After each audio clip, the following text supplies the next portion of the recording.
Il n'en reste plus que 2. C'est la dernière à Martin. On en fait une autre vendredi. On est mercredi. C'est pas dans nos habitudes, mais comme le marché des joueurs autonomes ouvrait mardi à midi, on s'est dit que de respecter l'horaire habituel c'eût été contre-productif. On va évidemment en parler en long et en large, là, mais je pensais pas que tout se serait passé à ce stade-ci. On s'était gardé en réserve d'en faire une vendredi, mais on va en faire une pareille. Au pire, on refera celle-là, mais avec Marc-Antoine. Au pire. On la rejouera. Personne ne va s'en apercevoir. On va asseoir Marc-Antoine à la place de Martin, puis on va y faire écouter. On va faire du lip-syl. Du lip-syl. Du lip-syl. Oui. Fais-nous du lip-syl. C'est quoi ta fameuse recette? C'est pas évident. Ça prend du savon, du gras. Ça prend du gras. Ouais. D'accord. Du lip-sync. Alors, Martin, t'es fébrile à quelques heures d'un été Absolument. de farniente. Oui, mais l'été dernier, on a quand même été assez occupés avec les Jeux olympiques. C'est vrai. C'était cette année, ça? Non. 24, mon cher. C'est vrai, l'été passé, ouais. ben oui. Et j'avais terminé mon livre, genre 24 heures avant de partir pour Paris. Donc, je n'avais pas eu T'as pas été tant de vacances que ça. Et là, je vais renouer. C'est quoi ton livre, Harry Potter? Tu l'as terminé juste avant de partir. Je lis Daniel Steele. C'est un bon timing que tu l'aies terminé juste avant de partir, par exemple. Oh yes. et donc, c'est ça. Là, je vais renouer avec mes vieilles habitudes de reproduire l'été de mes 16 à 19 ans, c'est-à-dire jouer à la balle avec mes amis, jouer au golf, boire de la bière avec mes amis, passer du temps dans ma piscine. Et c'est ça, je m'entraînais. Je pensais que tu allais dire travailler au Burger King. Non. T'as pas fait ça non plus, hein? Parce qu'on parlait la semaine passée de nos jobs de moniteur. As-tu travaillé dans un casse-croûte? Moi, j'arbitrais au baseball et à la balle molle. C'était ça ton adolescence. Tous les soirs où je jouais pas, j'étais sur le terrain pour arbitrer.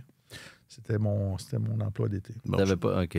T'étais pas moniteur, pas moniteur, mais sauveteur dans les piscines? Non. Je t'aurais vu. T'aurais eu une belle dégaine de sauveteur. Ah, peut-être. Ouais. Ça, c'est un beau compliment, ça. Puis là, si c'est la dernière à Martin, je pense qu'on peut dire que c'est comme la vraie dernière. Là. Ben oui. Il y a vendredi, je l'ai dit, mais ouf. Je l'ai dit, l'autre. Ouais, c'est ça. C'est comme jouer contre les Blue Jackets. C'est la celle de vendredi. Vous dites n'importe quoi. Elle est au calendrier. Et il y aura c'est ça, sa seule... Et le premier grand événement de mes vacances, ce sera notre souper de fin de saison de Tellement Hockey. Voilà. Oui, il se dit toujours beaucoup de choses. Moi, je pense qu'on devrait l'enregistrer et le placer sur le dark web. Il y en a eu des bons. L'année passée, tu n'étais pas là. On l'a fait à Paris, Marc-Antoine, Martin et moi. Oui. Mais par contre, j'avais fait un joli montage. C'était vraiment bien. Où je t'avais ajouté, là. Et c'était tellement bien fait que les gens pensaient qu'il y a du monde qui m'écrivait. Vous dit, vous étiez les 4 là. Non. Moi, j'étais dans un bunker en plein milieu de la nuit, dans Pointe-Saint-Charles. Ouais. Là, cette année, tu vas être là. Ouais, ben on en parlera vendredi, mais c'est ça. Grosse année l'année prochaine pour Tellement Hockey. Absolument. Grosse année. Ce sera la 9e saison, puis elle risque d'être chargée. On mettra le souper sur le dark web. Ouais, ben c'est une bonne enregistré bonne idée. Dark web. Une bonne idée. OK, aujourd'hui, voici Zachary. Mieux que l'an passé. Et palmarès des DG tombé sur la tête. C'est Tellement Hockey, épisode 420.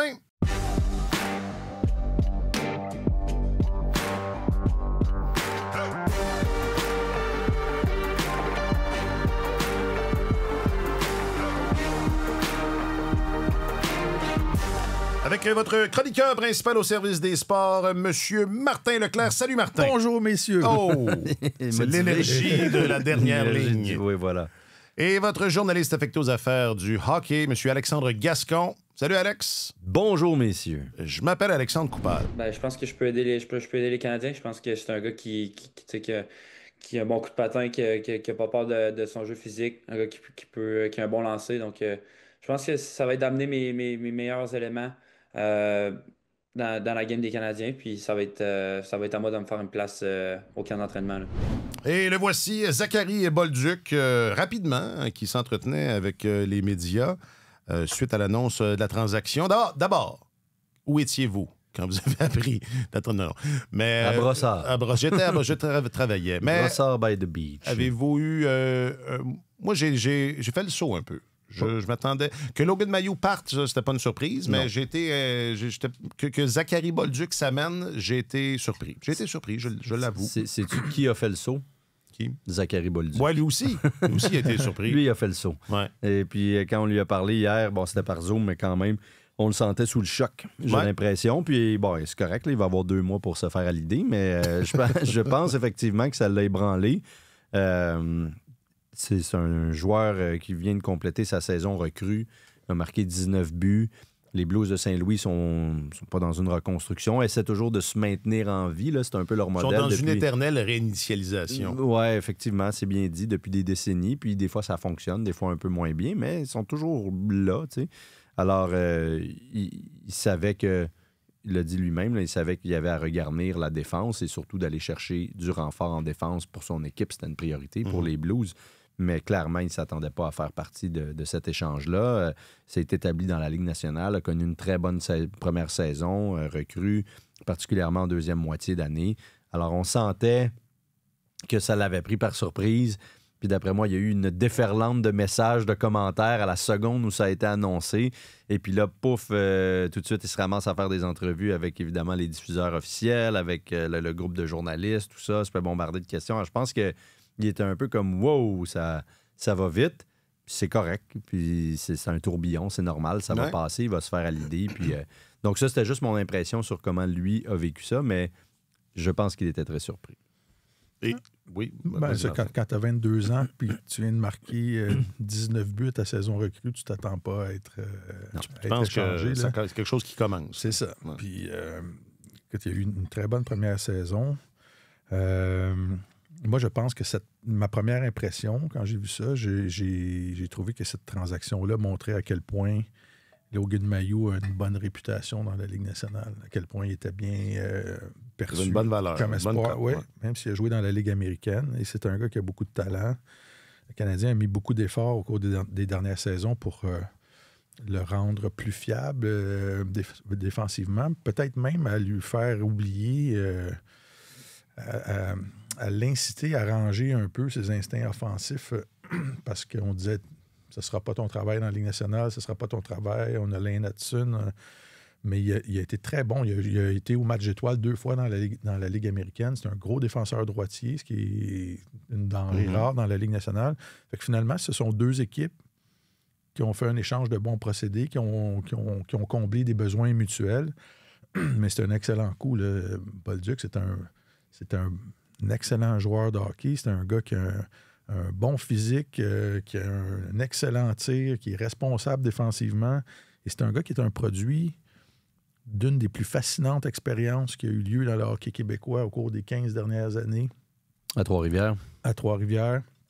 Collège Marie de l'Incarnation, Denis Franqueur, qui a réuni un groupe de joueurs d'âge novice, si ma mémoire est bonne, ou atome, avec des méthodes d'entraînement très poussées là, en termes de développement d'habileté et tout ça. Et de ce petit groupe-là, du Collège Marie de l'Incarnation. Moi, la première fois que je l'ai vu jouer, là, Zach Bolduc, il avait 12 ans à peu près. J'avais été voir cette équipe-là parce que je parlais souvent à Denis Franqueur, puis je voyais les résultats, puis les équipes qui venaient jouer au tournoi Pee-Wee de Québec faisaient un détour avant d'aller au tournoi. Les équipes étrangères faisaient un détour pour aller jouer contre le Collège Marie de l'Incarnation. Okay. Avant, il y avait cette réputation-là. Et parmi ces méthodes d'entraînement-là révolutionnaires, Denis Franqueur enseignait aucune position. Alors, les joueurs qui avaient 12 ans, qui étaient assis sur le banc, je me souviens les avoir vus jouer dans un match de championnat de leur ligue scolaire, dans la ligue préparatoire scolaire.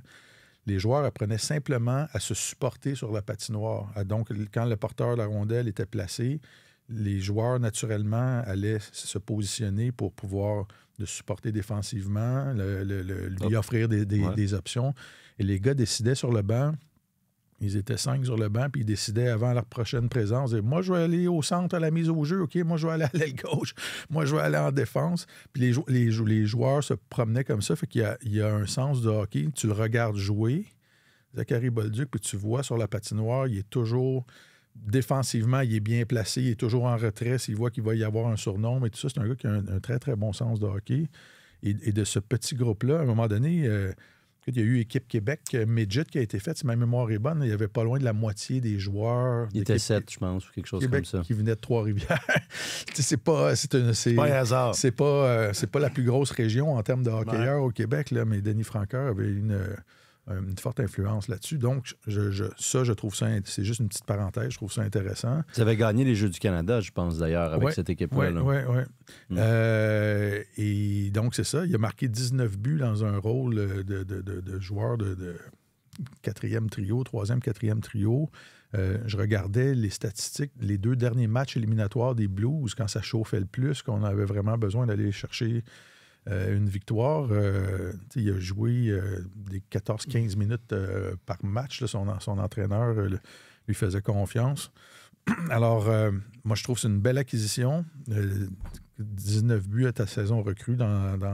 C'est un bon joueur en avantage numérique aussi, qui dégaine rapidement. J'ai fait une petite comparaison avec ses statistiques. En avantage numérique, Bolduc, cette année, a joué 93 minutes et quelques. 7 buts, 5 passes, 12 points. 67 points par 60 minutes. Donc, pas loin de 8 points par 60 minutes de jeu. Slafkovský a joué 245 minutes, donc pas loin du triple. 5 buts, 5 passes, 10 points, 2,35 points par 60 minutes de jeu. Fait que un gaucher comme ça qui est capable de comprendre le rôle de ce qu'on dit de bumper. Le pare-choc. Ouais. Le pivot. Ouais, le pivot. Dans l'enclave. Ouais. Alors, c'est ça. Je trouve que c'est vraiment une belle acquisition. Puis le gars fait juste commencer dans la ligue. Oui. Voilà. Prenons ce chemin-là. C'est ça, ça vient un peu bousculer. Ça va bousculer les choses un peu. Tu parles en avantage je parle numérique. de Slafkovský, ou enfin c'est ça, possible, ou lui ou autre chose. Lui ou autre chose, effectivement, parce que Slafkovský, je pense que sa présence à Slav n'est pas garantie en avantage numérique, là, dépendant de ce dont aura l'air la formation. Parce que, comme Martin vient de l'indiquer, ça n'a pas été son pain, son beurre, vraiment. Donc, ça vient bousculer. Pas vraiment, là. Il se joint à un groupe en progression, puis lui va bien cadrer là-dedans, mais oui, ça se pourrait qu'il se retrouve sur la première vague d'avantages numériques, là. Puis c'est vrai qu'il a marqué pas mal de buts en supériorité, surtout en deuxième moitié de saison. Il a eu un très fort dernier segment de saison. C'est ça, 13 buts depuis la confrontation des 4 nations. C'était un sommet parmi les recrues. Ouais. Dans la Ligue nationale, dont 6 en avantage numérique à ce moment-là. Et à chaque fois, la passe décisive est venue de Robert Thomas, dont l'émule parfait dans la Ligue nationale est Nick Suzuki. On dirait que c'est le même joueur, honnêtement. Là. Ils sont extrêmement semblables.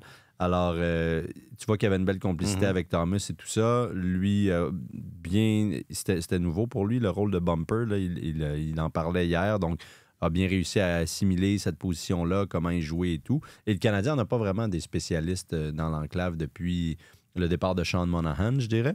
Moynihan, pardon. Pardon.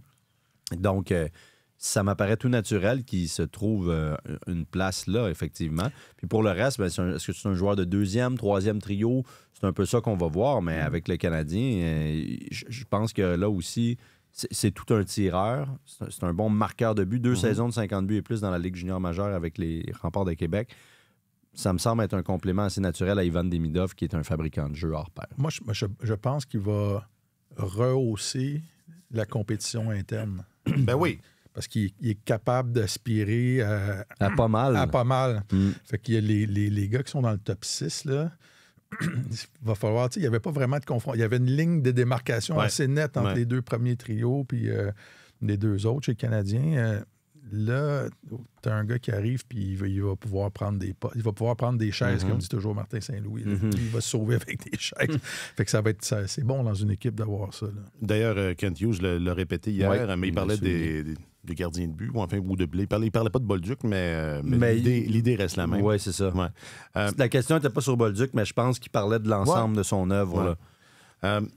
On en a... Enfin, moi, ça a été aussi un de mes réflexes de dire, Emil Heinemann est parti. Voici quelqu'un qui a des qualités semblables. C'est le meilleur joueur. Mais c'est ça. Heinemann, on l'aime tous les deux. Moi, un peu Alex. On l'aime beaucoup. Moi aussi, je l'aime. Non, toi, tu l'aimais pas. Moi, je l'aimais pas. T'arrêtais pas de nous dire que tu l'aimais pas. mais Bolduc est supérieur. Oui, mais là où il va jouer un rôle semblable aussi, c'est qu'il est excellent en échec avant. C'est ça. Et Heinemann, c'était une de ses forces, clairement. Et puis, il ne dédaigne pas à distribuer quelques bons coups d'épaule. Le jeu physique, ça ne lui fait pas peur. Et ça, le Canadien en manque un peu. L'arrivée de Samuel Blais aussi, ça s'inscrit là-dedans, je pense. Mais c'est pas Suzuki, Caulfield, Slav, c'est pas vraiment naturel chez lui. Ça y arrive. Mais une colère artificielle. Mais quand il veut faire comme Brady Ketchuk. Il peut s'endormir pendant des périodes, Slavkovski. Ah oui, ça peut arriver. Puis, c'est pas Demidov non plus qui va défoncer tout le monde. Donc, c'est pas leur rôle, mais ça va en prendre avec le Canadien. Et souvenez-vous, lors du post-mortem du Canadien, Jeff Gorton avait dit qu'il avait été déçu de la combativité de certains joueurs. Puis on s'était posé la question, qui visait exactement? Et au repêchage, c'est Bobroff ou Martin Lapointe qui a dit on a mis l'accent beaucoup sur la combativité, sur le caractère. Le caractère. La compétition. Exactement. Ouais. Alors, et Bolduc, c'est ça, je regardais ce matin, je me suis levé tôt, je regardais des matchs de séries éliminatoires entre les Blues et les Jets. Comme on a tous fait. Ça, c'est du dévouement. On a tous fait ça. Le gars est à quelques heures de ses vacances, il se lève à 4 heures du matin pour regarder des matchs du nouveau venu. Et on s'entend, les Jets, c'était une équipe costaude, c'était une équipe très, très physique. Et il n'y avait aucun problème à jouer là-dedans. Souvenez-vous, quand le Canadien a joué contre les Capitals l'année passée en série, il y a eu un petit à un moment donné, décalage. C'est ça. Ouais. Les gars essayaient de répliquer la physicalité des Capitals, mais ils n'étaient pas tout à fait équipés pour ça. Bolduc, en tant que recrue, a nagé là-dedans comme un poisson. Alors, il va avoir sa place dans l'équipe. J'ai aucun problème avec ça. Il va bien se tirer l'affaire. L'autre trame narrative chez le Canadien, c'est, et on s'en doutait un peu, là, ce serait pas facile de trouver un joueur de centre pour piloter le deuxième trio. Ça reste en plan, à moins qu'il se passe quelque chose au moment où on enregistre, comme c'est déjà arrivé. Est-ce que, comme en deux volets, puis on avait terminé sur Bolduc, mais un dernier coup d'œil. Il y a beaucoup été question, c'est ça, de trouver quelqu'un pour jouer avec Demidov. Tu as dit, Alex, que peut-être que Bolduc serait un candidat pour ça. Est-ce que s'il fallait qu'il n'y ait pas de joueurs de centre qui s'amènent, qu'est-ce que vous pensez de cette possibilité-là de repartir ça l'année prochaine avec un prise 3 ou 2, là, je ne sais plus, pour Dak ou pour Newhook, sachant qu'il y a ce nouvel attaquant-là qui s'amène là, quand même dans l'équation. C'est correct, parce que comme Hughes l'a dit, il ne s'attendait pas à régler tous ses problèmes en un seul été. Et puis, je trouve qu'il en a déjà réglé une partie, ou en tout cas, il a vraiment amélioré son club. Donc, c'est pas l'idéal. Il reste du travail à faire. Ça va en prendre un joueur de centre éventuellement, mais je ne serais pas particulièrement inquiet de commencer la saison avec cette formation-là. Ça va donner de la place, puis c'est sûr que Newhook et peut-être même Dak vont jouer au centre par moment. Donc, Kent Hughes essaie d'aller en chercher un joueur de centre, c'est pas terminé. Ça veut pas dire que ça va arriver. Puis hier, je parlais avec Marc-Antoine Godin, qui collabore au balado. Et puis, oui, ça me dit quelque chose. Un collègue, je pense. Ouais, et qui disait que... ça va peut-être pas trop vous émouvoir, mais qu'Evgeny Kuznetsov veut revenir dans la Ligue nationale. Oui, il en a parlé, il a écrit là-dessus dans son analyse. Puis que le Canadien, je ne sais pas si le Canadien est intéressé, mais je pense que le Canadien pourrait intéresser Kuznetsov. On en pense qu'on veut. Là, ces derniers séjours en Caroline, entre autres, n'ont pas été particulièrement convaincants, on s'entend, quoiqu'il a été très productif en KHL l'année dernière, mais quand même. Alors, je pense qu'ils vont continuer à explorer toutes les options, mais c'est déjà beaucoup là, ce que le CH a réussi à accomplir, je trouve, en une semaine. Et clairement, ils sont très agressifs. On le constate et c'est ce qu'on entend aussi. Donc, s'il y a d'autres occasions qui se présentent, ils vont faire partie, là, ils vont tourner autour, c'est clair, mais ils sont aussi à l'aise. Il n'y a pas d'urgence. Non, parce que c'est des pierres qu'on pose, hein, les unes après les autres. Là, le maçon a accéléré le rythme un peu là, dans les dernières semaines. C'est une livraison. C'est une livraison, puis c'est mis au travail. Mais c'est pas terminé, puis la construction n'est pas terminée pour autant, puis ça prend un certain temps. Ça demande encore un peu de patience. Donc, si ça devait rester comme ça, je pense que le CH est quand même à l'aise à cette idée. D'accord. Martin. Ça a l'air de te décevoir. Non, au contraire. Moi, juste avoir la folie là, des prix pour les joueurs de centre pendant le marché des joueurs autonomes, ça n'avait pas de bon sens. Ils sont capables de... On s'entend, ça en prend un vrai deuxième centre. Là. Ça va en prendre un, c'est sûr. Puis Kirby Dach avait montré des choses extraordinaires, mais Kirby Dach est toujours blessé. Il est revenu pas très performant de sa longue convalescence la saison dernière. Mais dans le dernier droit du calendrier, là, après la pause des 4 nations, il n'y a personne qui disait ils n'ont pas de deuxième centre, ils ne sont pas capables de gagner des matchs. Ils se sont débrouillés avec ce qu'il y avait. Puis là, Dach va être là. Fait qu'il va peut-être y avoir une lutte. Et Newhook n'a pas joué du mauvais hockey aussi dans le dernier droit de la saison. Mais on s'entend, ça va en prendre un deuxième centre, mais c'est difficile d'aller chercher un deuxième centre et ça coûte très cher d'aller chercher un centre de top 6 dans la Ligue nationale. Et à peu près tout le monde a l'air à chercher un deuxième centre. Attendons pas après ça. Ils ont montré jusqu'à présent, les dirigeants du Canadien, qui sont créatifs, sont capables d'essayer ça pense un peu en dehors de la boîte. Oui. En tout cas, on verra ce que ça donnera, mais ils n'étaient pas... C'était pas une catastrophe l'année passée quand ils se sont mis à jouer au hockey correctement. Ils ont été capables de gagner leur part de match. Il n'y a personne qui pense que le Canadien va aspirer à la Coupe Stanley la saison prochaine. Jusqu'à présent, ils ont été chercher des pièces de casse-tête qui sont extrêmement intéressantes. Fait que c'est un progrès, mais ils peuvent fonctionner avec ce qu'ils ont là. Moi, c'est ça. Autant pour Dobson que pour Bolduc, c'est ça. Je vous demandais votre réaction, là, mais j'en reviens un peu pas. D'abord que ces joueurs-là étaient disponibles ou enfin qu'ils aient changé d'adresse déjà là, même si Dobson était dans les rumeurs. Mais on a parlé abondamment la semaine passée du contexte, là. Mais reste que c'est rare que des joueurs de ce profil-là changent d'adresse. Puis on pourrait dire un peu la même chose de Bolduc, considérant son âge. Oui. Fait que déjà qu'ils aient été disponibles et que le Canadien soit allé les chercher, pour ce que ça a coûté, je trouve ça impressionnant. Puis quand Kent Hughes disait on est mieux... C'est mieux, on est mieux à ce stade qu'on l'était à pareille date, ça m'apparaît évident. Là. Ben, tu sais, le Canadien est allé chercher un attaquant top 6 ou top 9, disons, en Bolduc, qui a marqué 19 buts à sa saison recrue contre un joueur qui n'était même pas dans sa formation. Donc, ça c'est un progrès. C'est un gain net, là, on s'entend, puis on verra ce que deviendra Logan Mailloux. Mais au moment où on se parle, c'est un gain assez impressionnant. Je pense que il remplace un peu Heinemann avec une plus-value, certainement. Et pour le reste, le CH n'a rien perdu d'autre d'actifs dans sa...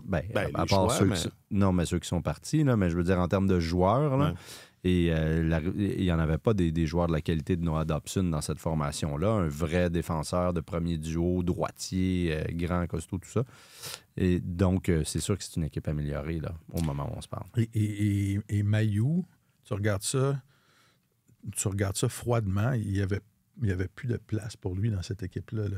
C'est un gros défenseur qui aime avoir la rondelle, qui aime distribuer les rondelles, qui aime être celui par qui la rondelle passe tout le temps. Et il y avait Hudson devant lui, Dobson devant lui, Matheson devant lui. Il a fait beaucoup de noms en ça va être une thématique. Ouais, et pour le style de jeu qu'il a, il y avait plus de place pour lui. Et si tu le dénatures et tu lui donnes un rôle de 5e, 6e défenseur qui ne touche pas beaucoup à la rondelle, tu vas le tuer, tu vas l'anéantir. Là. Fait que il n'y avait plus de place pour lui. Il le refile. Ils vont chercher un bon jeune attaquant. Bravo, c'est un progrès. Et pour Saint-Louis, ça comble une lacune aussi. Là, on n'avait pas de relève en défense. Effectivement, c'est un échange de bons procédés. Puis moi, j'ai été surpris de voir qu'il y avait une valeur aussi élevée encore. Moi, j'ai hâte de voir ce qu'il va faire à Saint-Louis, honnêtement. Il s'est avancé, Doug Armstrong, en disant nous, on pense que c'est un top 4. Ouais. Tout de suite avant que. Il a dit il a un poste à perdre. Oui, tu vas avoir ton poste. C'est à toi de ne pas le perdre. Exact. Ça aussi, c'est un gros pour un gars qui a joué 7 matchs, combien de matchs au total? 7 cette année, il doit en avoir une dizaine à peu près. D'ailleurs, Armstrong a dit ça. Il a dit avant d'avoir une bonne idée de la valeur d'un défenseur dans la Ligue nationale, il faut lui donner 200 matchs. Il lui en manque 190. Donc, ça va avec un petit sourire en coin. Donc, ça va prendre un certain temps, mais c'est sûr qu'il le voit comme un top 4 parce que, comme tu dis, si tu lui donnes un rôle de 6e défenseur, 12 minutes par match, ça donne rien d'avoir ce genre de défenseur-là. Puis il y a un tir exceptionnel aussi. Mailloux. Ouais. Alors, c'est ça. Il y a beaucoup de gens qui disent que le Canadien a réussi un vol. C'est incroyable d'avoir été chercher Bolduc. C'est une très bonne transaction d'avoir été chercher Bolduc, mais j'ai hâte de voir ce que Mailloux va faire. Parce que je pense qu'il va être bon dans la ligue. Ça pourrait être un bon échange pour les Blues de Saint-Louis aussi. Et c'est ça le but habituellement. Quand les directeurs généraux font des transactions, ils essaient les deux de combler les besoins et que les deux soient contents de la transaction. Puis l'été dernier, on savait qu'il y avait encore une valeur assez élevée. Puis bon, il y a eu cet échange. Là, je ne sais pas s'il faut que je te le rappelle, mais le Mailloux a failli passer à Anaheim dans l'échange de Trevor Zegras. C'est la première fois que j'entends ça. Et depuis, ça a été un petit peu... C'est vrai qu'il a quand même participé au match des étoiles cette année de la Ligue américaine, mais ça a été un petit peu plus difficile. Bon, il était blessé pendant le parcours éliminatoire de l'équipe. Ça a certainement joué sur ses performances, mais ça a été pénible défensivement. Là. Par moment, moi, les matchs que j'ai vus à Laval, que je couvrais sur place, c'était vraiment difficile, sa prise de décision avec la rondelle, manque de jugement. Ça semble pas se corriger. C'est la même chose qu'on répète ad nauseam dans son cas. Donc, en raison de tout ça, je pensais pas que sa valeur était encore aussi élevée. Mais 6 pieds 3 pouces, 210 livres, bon coup de patin, tir de feu. Il y a beaucoup de qualité. Aime la confrontation, il est méchant, il aime le jeu physique. Il y a cette attitude-là là, que vous qualifierez comme vous voulez, mais il aime ça quand ça brasse. Donc, tu mets tout ça ensemble. Là. Il a, comme disent parfois les recruteurs, il a tous les outils, mais a-t-il le coffre? C'est une expression parce que des outils qui traduite. Traînent, des outils qui traînent, c'est pas... Les outils pêle-mêle, des fois, on s'y retrouve plus. Ça prend le coffre. Alors là, on va voir s'il a le coffre pour aller avec les outils. De qui est-ce que le Canadien va s'ennuyer le plus? Parce que tu disais, ils ont pas tant de... ils ont donné... Mailloux est parti dans le cadre d'une transaction, mais il y a aussi eu des départs en raison de contrats qui étaient terminés, qui n'ont pas été... renouvelés. Prolongés ou renouvelés. Est-ce qu'il y a une perte? Est-ce qu'il y a de la perte quelque part? Tout, c'est de Yoel. Mailloux. Non, je sais pas. Peut-être. On se dit avec Jacques-Alexis, avant que tu arrives, parce que ça a pris un certain temps avant que tu arrives, on a couvert plusieurs sujets. C'est drôle, on n'en parle pas quand c'est Godin, mais c'est d'autres choses, quand c'est d'autres mondes. C'est parce qu'on est habitué. À ce prix-là, Armia, je pense pas que c'était...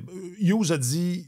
On lui a offert un contrat, mais on n'a pas pu égaler ce que les Kings Mais ça, ils auraient pu égaler. Là. Ils étaient pas... C'est pas des montants d'argent là, significatifs. Visiblement, ça faisait pas partie de son calcul. Je sais pas, moi, s'il lui a donné 1,5 ou 2, puis il a dit, regarde, c'est pas plus que ça. Puis c'est ça, mais si je veux te garder, il n'y a rien de gênant à aller jusqu'à 2,5. Là, je veux dire. Non, parce que non, c'est ça, c'était pas 5. Là. Il n'y tenait pas à tout prix, on s'entend. C'est ça. C'est ça.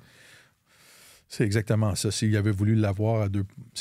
À 2,5, c'est tout à fait raisonnable. Là. Et Armia serait resté. Exact. Le même contrat, il serait resté. Il voulait vraiment demeurer à Montréal. Mais moi, je suis sans connaissance que les Flyers aient donné 5,4 millions à Dvorak. Là.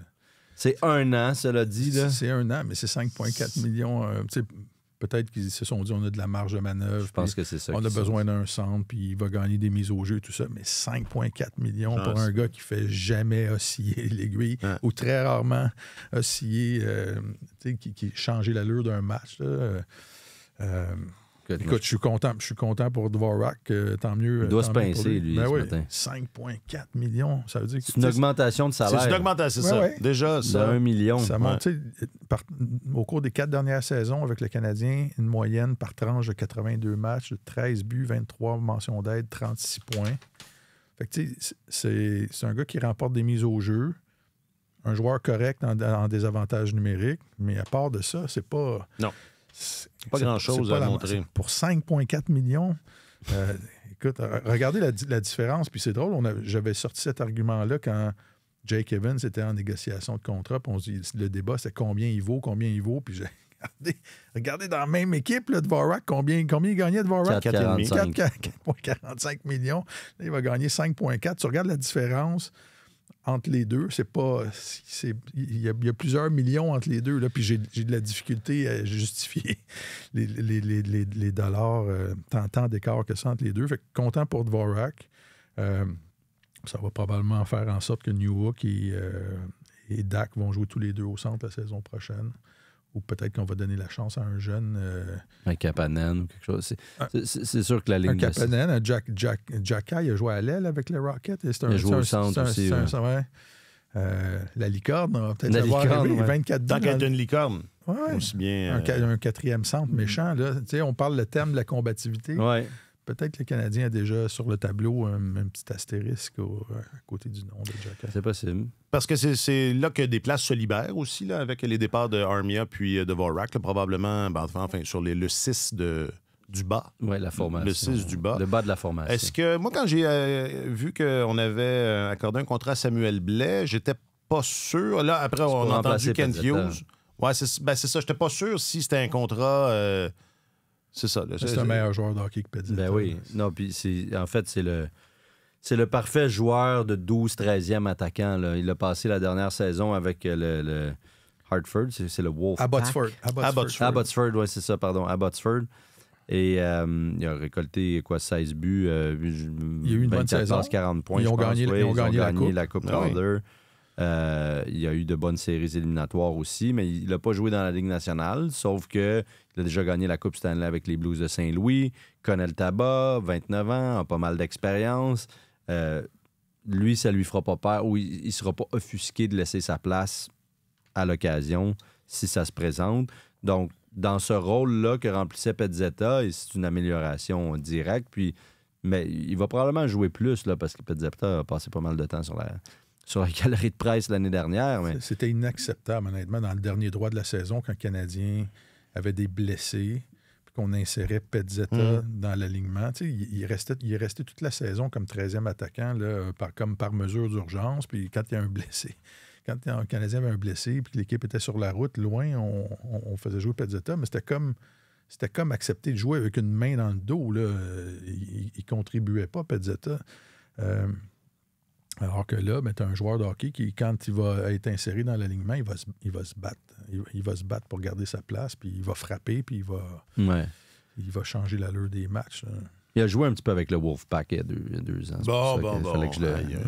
Mais ce qui est étonnant quand même, étonnant, en tout cas, ce qui est intriguant, c'est que dans la Ligue américaine, c'est un joueur productif, là, Samuel Blais. À tous les endroits où il s'est arrêté, là, Chicago, San Antonio, Hartford, Abbotsford, il a toujours été productif dans la Ligue américaine et très peu dans la Ligue nationale. Là, il n'arrive pas à transposer ce qui lui apporte du succès offensivement dans la Ligue nationale, mais il a été fort efficace quand les Blues ont gagné la Coupe. Et puis, pendant plusieurs saisons avec eux, ça avait moins bien fonctionné à New York, là, une fois qu'il était passé à New York. D'ailleurs, on était allé le chercher parce que, justement, on trouvait que ça brassait pas assez à l'époque.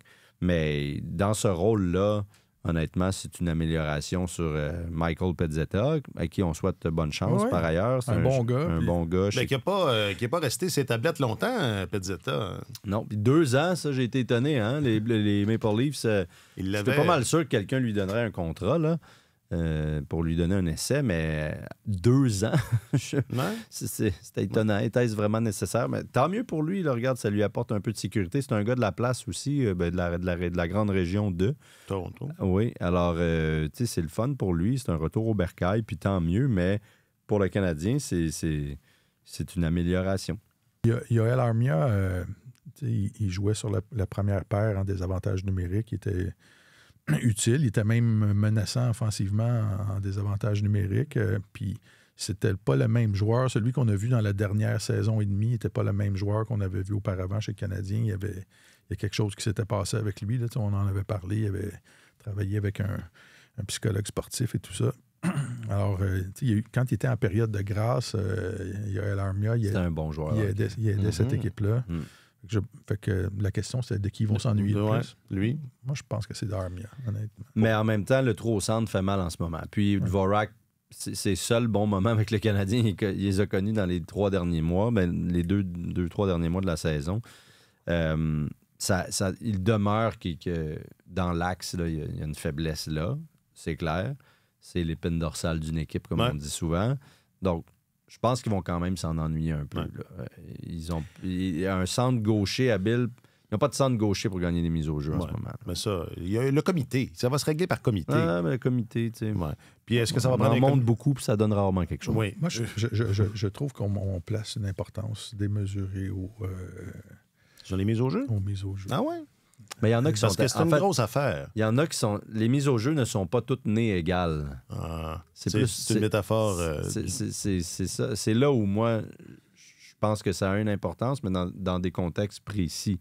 C'est une mise au jeu en zone neutre, les mises au jeu après des hors-jeux, tout ça, c'est pas la même chose que des mises au jeu en fin de match dans ta zone ou les mises au jeu pour amorcer un avantage numérique dans la zone adverse, avoir le contrôle dès le départ. Il y a des mises au jeu qui sont importantes.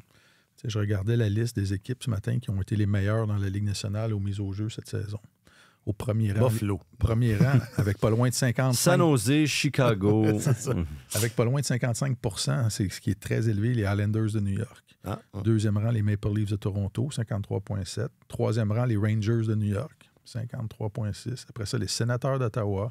Après ça, les Penguins de Pittsburgh. Et là, tu trouves les champions de la Coupe Stanley, quelque part, au 20e rang. Puis le Lightning de Tampa Bay, qui est une excellente équipe aussi. Je me souviens, même quand ils gagnaient la Coupe, ils étaient très loin dans ce classement-là. Le Lightning était 17e cette saison. C'est sûr que si tu me demandes si c'est mieux d'avoir Kucherov ou un gars qui gagne des mises au jeu... Ou Dvorak. Je te dirais qu'il y a des... C'est pas que je dise Kucherov. Le titre du balado, ça va être Gascon 2 points, Dvorak avant Kucherov. Fait que je comprends que l'entraîneur... Il veut avoir un gaucher quand c'est le temps de prendre la grande mise au jeu, un gars en qui il peut avoir confiance. Puis là, ce gars-là n'est pas dans l'alignement. C'est pour ça que je disais que il y a peut-être un... Je ne sais pas de quoi a eu l'air Jacky cette année sur les mises au jeu. J'essayais de voir dans la Ligue américaine, ça va prendre une solution de remplacement quelque part. Là. Ça va en prendre un gars, un gaucher capable de prendre des mises au jeu. C'est Slavkovski. Mais Slav, il se pratique. Il se pratique. Ouais. Écoute, un gros bonhomme comme Slavkovski, qui est fort comme ça, s'il apprend à faire des mises au jeu comme il faut, il y en a des alliés qui disaient récemment sur le trio d'Alexander Barkov, Sam Reinhart prenait toutes les mises au jeu du côté droit, de son côté fort. On voit c'est le hockey moderne. Kent Hughes a dit, c'est ça le hockey moderne. Claude Giroux, ça fait des années qu'il fait ça. Il ne joue plus vraiment au centre. Ça a longtemps été un joueur de centre. Il joue plus à l'aile maintenant.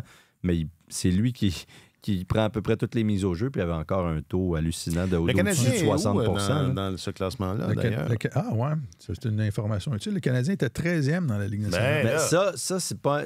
comme la statistique globale, elle n'a aucune incidence. OK, c'est ça. C'est faudrait les qu'on ait mises une au jeu statistique sur les mises au jeu importantes. Exact. Mais là, on n'a pas ça à brûle pour ça n'existe pas, ça, dans les stats avancées? Oui, ça existe. Je pourrais peut-être... parce que moi, je rêve d'inventer une statistique avancée là, qui porterait mon nom. T'as aucune chance d'inventer une statistique avancée. J'ai pas beaucoup de chance, mais c'est pas parce que si j'essaye pas, je réussirai pas. Ça, c'est sûr. Il va y avoir le Corsi, le Fenwick et le Coupal. Quand t'es rendu là, ça avoir besoin de ça. C'est parce que ton argument est pas solide. Juste finir sur les départs d'Armia et Dvorak. Est-ce que ça va être compliqué de les remplacer dans les unités de désavantage numérique? Ou on n'est pas obligé de s'étendre là-dessus, là, mais je m'en voudrais de passer outre. Je pense, Alex Newhook m'apparaît comme un candidat idéal. Il va juste falloir qu'il apprenne à... Non, qu'il s'y résigne, qu'il l'accepte. Mais pourquoi qu'il l'accepte? Non, mais des fois, c'est un travail. Tu sais, Martin Saint-Louis dit toujours, en tant qu'entraîneur, on est des vendeurs. Hein, puis il faut convaincre les joueurs. Et puis Alex Newhook n'est pas tant dans une situation là, pour refuser une affectation. Je pense qu'Alex Newhook se voit encore comme un joueur offensif. Et dans cette équipe-là, faire les deux. Un gars de top 6... qui se dit, moi, j'ai ma place parmi les 6 premiers attaquants et tout ça. Il se voit probablement plus en avantage qu'en désavantage, mais je suis convaincu qu'il va l'accepter, mais je pense que Martin Saint-Louis va devoir... C'est pas un rôle qu'il a occupé. Alors, pour réussir sa conversion, il va falloir qu'il s'y mette avec abnégation, comme a fait Josh Anderson l'année dernière. Mais ça reste que c'est une phase de jeu que tu peux enseigner. Là. Donc, c'est pas si compliqué si tu comprends le hockey, tu vas comprendre comment jouer en désavantage numérique. Là. Donc, ils sont nombreux à pouvoir le faire. Puis Suzuki, ça fait longtemps. Il le fait à l'occasion, mais plus quand il y en a un qui est au banc des punitions, mettons, qui normalement est là. Et lui, il aimerait, c'est sûr qu'il joue déjà beaucoup, mais il aimerait ça ajouter cette corde-là à son arc de façon plus régulière, comme le fait Mitch Marner, par exemple, et Austin Matthews à Toronto.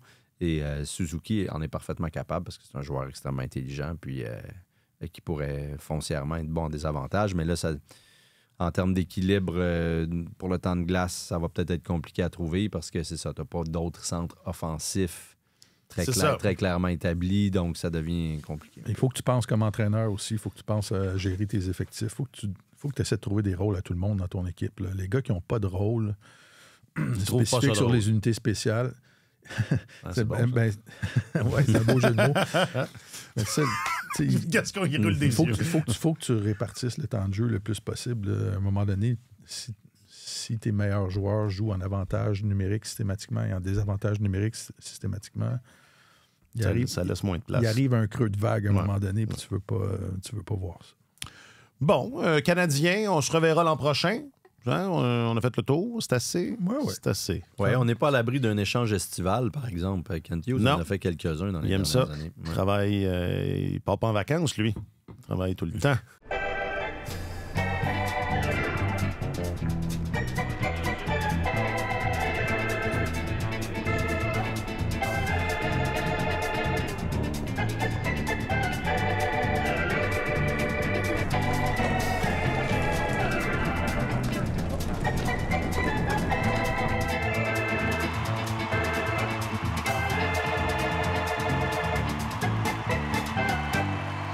Ailleurs dans la LNH. Est-ce qu'on a... Ça nous prend... on me dit qu'il y a un thème. Je sais pas. Regarde, on fera pas le tour, là. Wow. Non. Moi, je suis fatigué. J'ai ma saison dans le collimateur. Oui, on l'a tous dans le corps. Non. Non, mais... C'est quoi la plus grosse affaire? Mitch Marner à Vegas? La Floride, Marner... La Floride, c'est impressionnant. Je pensais pas qu'il réussirait à garder les 3. À part les 6 années de contrat à Brad Marchand. Mais là, il fallait que quelque Ça, c'est chose... ridicule. il va jouer jusqu'à 40 que. Non. Ben, il va disparaître à un moment donné, là. Y a-t-il une place pour ça? Y a-t-il une place pour Il va aller rejoindre ses disparaître? chums. Ouais.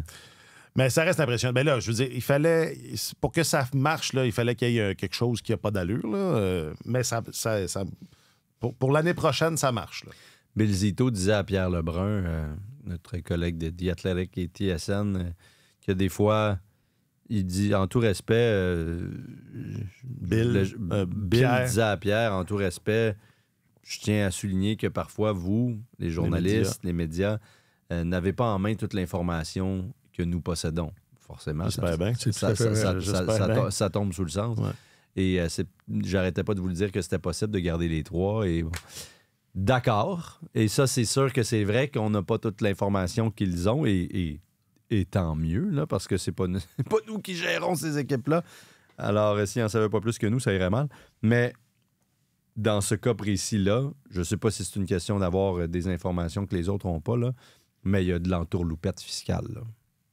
Ah ouais? Ben, pour garder tout le monde, oui. Là, je veux dire, où les gars ont volontairement accepté beaucoup moins d'argent qu'est-ce qu'ils auraient trouvé ailleurs. Non, mais je veux dire, les... Ekblad à 6,1, là. C'est une diminution de salaire de 1,4 million. Et je pense qu'il aurait pu gagner plus que ce qu'il faisait avant. Ailleurs, absolument. Absolument. Quelqu'un lui aurait donné 8,5, c'est sûr. Ouais. Si Provorov a signé une prolongation de contrat de 7 ans à 8,5 millions, Ekblad aurait pu trouver ça ailleurs, c'est sûr. Donc, c'est beaucoup d'argent. Ouais. Je comprends qu'il y a une fiscalité avantageuse, mais... Mais là, ça, il faut arrêter avec ça, là, la fiscalité avantageuse. Là, je veux dire... Mais il y a des façons... Tu joues la moitié des matchs. Gary et Marty n'aiment pas ça qu'on parle de ça. Il y a ça, mais il y a aussi... Non, mais c'est juste la moitié des matchs que tu joues en Floride, d'abord. Et il y a des structures salariales. Oui, c'est un avantage, mais pas à 2 millions par année. Ils sauvent pas 2 millions par année. Les 2,5 millions qu'il a laissés sur la table, là, ils ne récupèrent pas nulle part. Sans compter que si tu joues au Canada, tu es payé en dollars américains et toutes tes dépenses sont canadiennes. Ton épicerie... Hein? Ta maison. Ben non, mais... Écoute, non, mais c'est vrai, là, toutes les dépenses Matthews qui gagne, mettons, 14 millions à peu près, US au Canada, c'est quoi? C'est 18, là, je dis ça, environ. C'est énorme, là, toutes ces dépenses sont canadiennes aussi. Et quand tu as des contrats qui sont structurés avec beaucoup de boni, quoi que ça va changer dans un an, mais on ne pourra plus en donner autant qu'on voulait. Là. Ça va être 60% maximum de la valeur du contrat. Contrairement à maintenant, c'était tout à part le salaire minimum que tu devais donner en salaire de base. Mais... Ça fait en sorte que tu en paies moins d'impôts aussi. Il y a des avocats qui se spécialisent là-dedans. C'est sûr qu'au bout du compte, tu en paies plus que si tu habites au Nevada ou en Floride ou au Texas. Mais la différence n'est pas aussi énorme que ce que les gens pourraient le croire. Alors, Ekblad a accepté beaucoup moins d'argent. Brad Marchand serait fait offrir des contrats, des offres de contrats de 4 ans à 8 millions par année. D'après moi, là, il a accepté légèrement au-dessus de 5. Mais quand tu mets la valeur totale du contrat dans la balance, c'est à peu près la même chose. Parce que 4 x 8, ça fait 32. Puis là, il est à 31 et des poussières. Parce que c'est un contrat sur 6 ans à 5,125 ou 5,25, en tout cas. 5,125, je pense. Alors, au bout du compte, il gagne le même salaire. Mais Brad Marchand, je pense pas qu'il va jouer jusqu'à 43 ans. Là. Ah, t'es sceptique. J'en doute. Et je ne demande qu'à être confondu. Mais moi, je suis très... c'est pas juste sceptique. Je suis très comme désabusé par rapport à ça. Ou c'est pas le mot que je cherchais. Mais tu vois un contrat comme ça... Cynique. Cynique, exact. Je suis cynique par rapport à ça. Tu vois un contrat comme ça d'un gars de 37 ans, tu te dis, ah, OK, il va finir en partant, en marchant vers le soleil couchant. Ouais. Mais puis, comme il y a plus que 35 ans, il n'y a pas des. C'est pas la même chose. Là. Sauf s'il disparaît sur l'île Robida. Ouais. S'il prenait sa retraite, l'entièreté de son contrat serait sur le Ouais. L'emprunt resterait sous le plafond salarial. Tu peux pas le racheter. Il faut que tu payes je pense, la totalité du salaire si tu le rachètes. Mais donc, alors il y a ça, qui c'est supposé d'être des contraintes dissuasives, forcément, des contraintes. Clairement, Brad Marchand n'est plus le Brad Marchand qu'on a déjà vu. Puis c'est normal, il y a 37 ans. Il y a eu un regain de vie, là. C'est ça. Mais écoute, à 43 ans, à 39, 40 ans, wow. 6 ans. C'est ridicule. Ridicule. Donc, fait que c'est ça la plus grosse, mettons, dans les bons coups. Là, je pense que ce sont les gagnants d'avoir réussi à garder tout leur monde. Ouais. Même Jeff Petrie débarque là-bas. Puis, ça, on n'en parle pas assez. Ça, j'ai pas compris. Tomas Nosek aussi, qu'ils ont gardé. T'as pas compris? Bon. Ben, Petrie, ce que j'ai vu de lui dans les 2 dernières saisons, c'est un défenseur qui est pas mal au bout du rouleau. Ouais. Ce que j'ai vu aussi. C'est pas un gros risque. Et je trouve qu'il ne cadre pas avec le style de jeu. Les Panthers sont hargneux, robustes. Petrie n'est pas dans cette... c'est pas sa tasse de thé. Cela dit, son impact va être mineur là, sur cette équipe-là. Ça va peut-être être un 7e défenseur. Là. Exact. Puis sinon, forcément que Vegas fait partie des gagnants, là, on s'entend. Là. Je pensais que ce serait plus long, moi. D'ailleurs, c'est ça, dans la logistique de l'enregistrement du balado, je me disais, pas sûr que mercredi, on va savoir où Marner aboutit. Finalement, ça s'est fait très vite à la place où est-ce que qui était première sur la liste là, des spéculations. Ça s'est même fait avant l'ouverture du marché parce que c'est une transaction. Ce qu'on appelle un signe and trade. Ouais. Pas assez court. Une prolongation et échange. Ouais. Alors voilà, mais pour Vegas qui n'ont pas de... Mais je trouve que les Leafs s'en sont quand même... Ils ont réussi à limiter les dommages, ne serait-ce qu'un temps soit peu, en mettant la main sur Nicolas Roy dans l'échange. C'est un très bon joueur de hockey. C'est un bon joueur de hockey et dont ils ont cruellement besoin. Tu regardes la ligne de centre, finalement, tu as Matthews, Tavares, Nicolas Roy, Scott Laughton. Honnêtement, tu peux faire pire que ça. Là. C'est quand même une bonne ligne de centre dans la Ligue nationale. Alors, moi, je pensais qu'il perdait pour rien. Je ne vais pas dire chapeau à Brad Treliving parce que tant qu'à ce que ça finisse comme ça, il aurait dû l'échanger il y a 2 ans pour avoir un retour substantiel juste avant que sa clause de non-mouvement entre en vigueur. Et ils ont un peu manqué le bateau à ce moment-là, mais dans le contexte, il a quand même réussi à partir. Le bateau coulait, puis il est parti avec cette assiette précieuse là, que sa blonde y avait donnée. C'est une belle analogie, ça. Ouais. Bon, puis la pire affaire, c'est quoi la pire affaire? Gavrikov? Gavrikov, c'est... Et échanger qu'André Miller. Ah oui, mais les Rangers, c'est ça. Dis-moi, Chris Drury. Les Kings aussi, là. Ouais. Les Kings.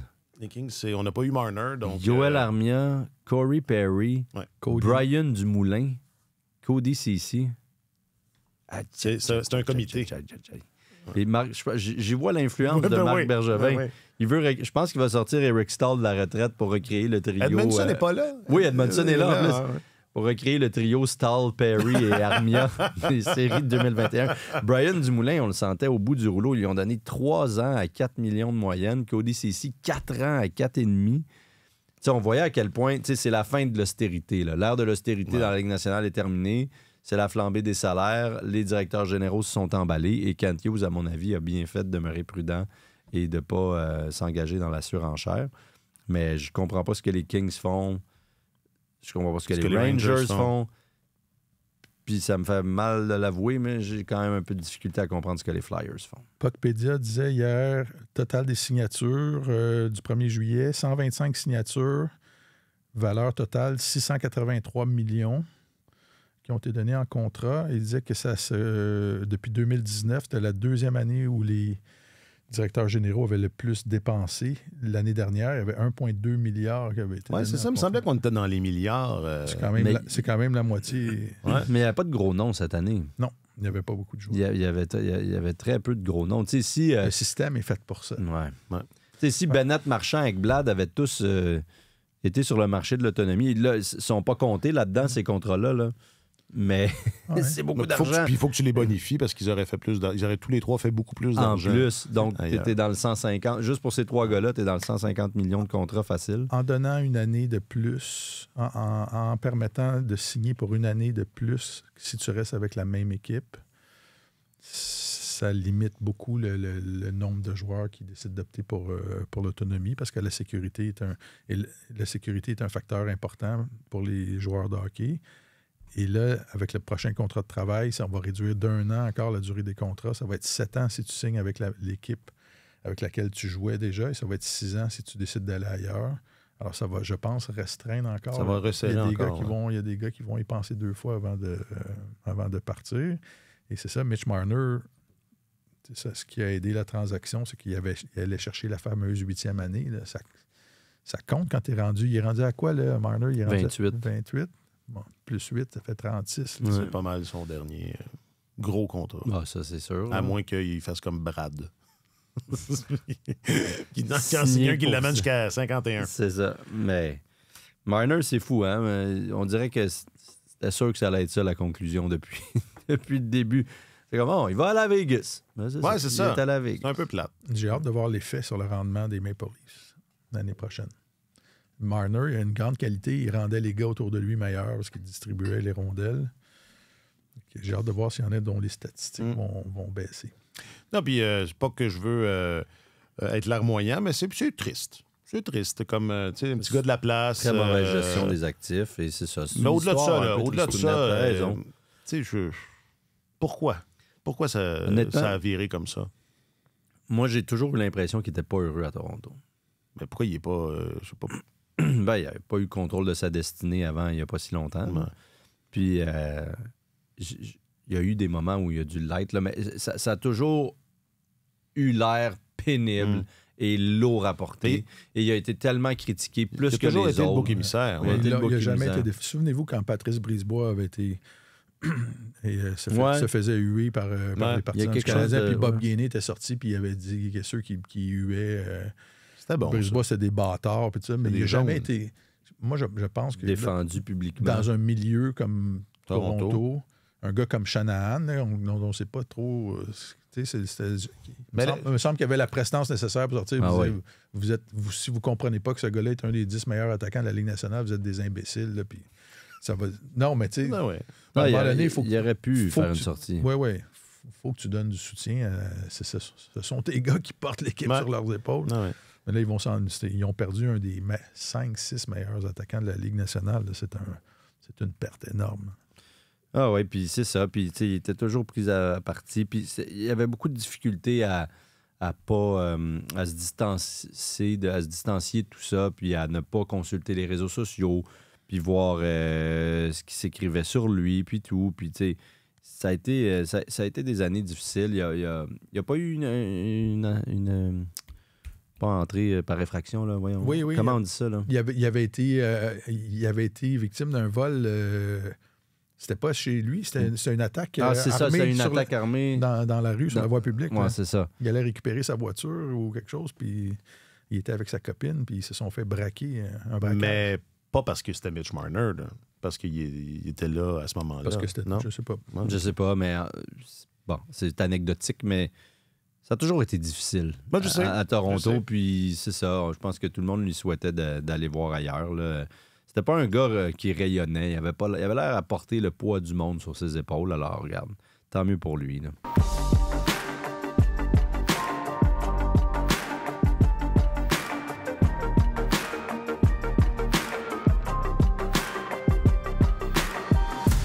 Ah, tant mieux.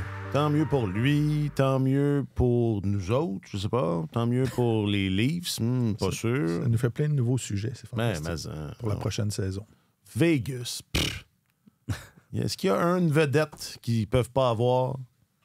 En tout cas. Là, merci à Alex Pietrangelo, là, qui ne peut plus jouer au hockey, sinon il n'aurait pas pu... C'est ça, c'est pas grâce, mais à cause de ça que ça rentre dans le budget. Oui. Okay. Reconstruction des 2 hanches, là, ça regarde mal, ça. On comprend pourquoi il n'a pas été joué à la confrontation des 4 nations. Là. Ça devait être difficile le matin. C'est ça. Dans son cas, je pense. Ça avait l'air d'être et il ne jouera plus. Là. Non, puis il ne devait pas se voir à Milan. Là, parce que non. C'est ça. Parce que, souvenez-vous, on disait il n'aide pas ses chances. Moi, je pense que comme Bill Zito disait, il y avait de l'information qu'on n'avait pas. Oui, un autre chalet va se construire sur l'île Robinet. Ah.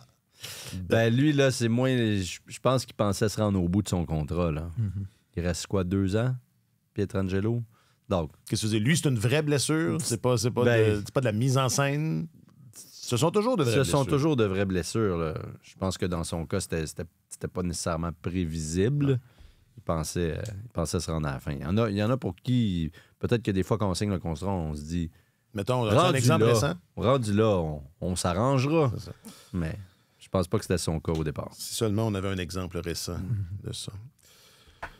Alexandre Gascon, tu es notre journaliste affecté aux affaires du hockey. Et fier de l'être. Et on se retrouve vendredi pour une petite dernière pour boucler cette saison. Jacques-Alexis Bernardin est le signataire de Tellement Hockey. Merci beaucoup, Jack. Merci pour tout. Et Martin Leclerc, tu es notre chroniqueur principal au service des sports et tu es libéré, mon vieux. Merci, messieurs. Merci infiniment pour cette autre saison. On se revoit au souper du Dark Web. Oui. Hey, hein, ça pour vrai. Et si vous venez nous saluer, on va être au Pacini. Sur l'Angelier. Exact. Vous allez, si vous tendez l'oreille, vous allez dire, coudon, peux-tu parler d'autres choses que de hockey? Parce qu'il y en a toujours un peu ça quand même. Ça change, j'ose pas vraiment de hockey. Un peu, il y en a toujours un peu quand même. Ouais. Puis à chaque fois, je me dis... C'est Marc-Antoine, ça. Je me dis, si quelqu'un écoute le balado, il passe, il dit, coudon. Ils font rien que ça. Ils ont-tu d'autres sujets de conversation? Oui, on en a d'autres. Mais bonnes vacances, Martin. Merci pour tout. Bonnes vacances. Messieurs, ça a été une autre saison extraordinaire et j'ai déjà hâte de vous retrouver. Et comme je le dis, on se retrouve vendredi. Passez un bon milieu de semaine. Sur tous les terrains et sur tous vos appareils, Radio-Canada Sport.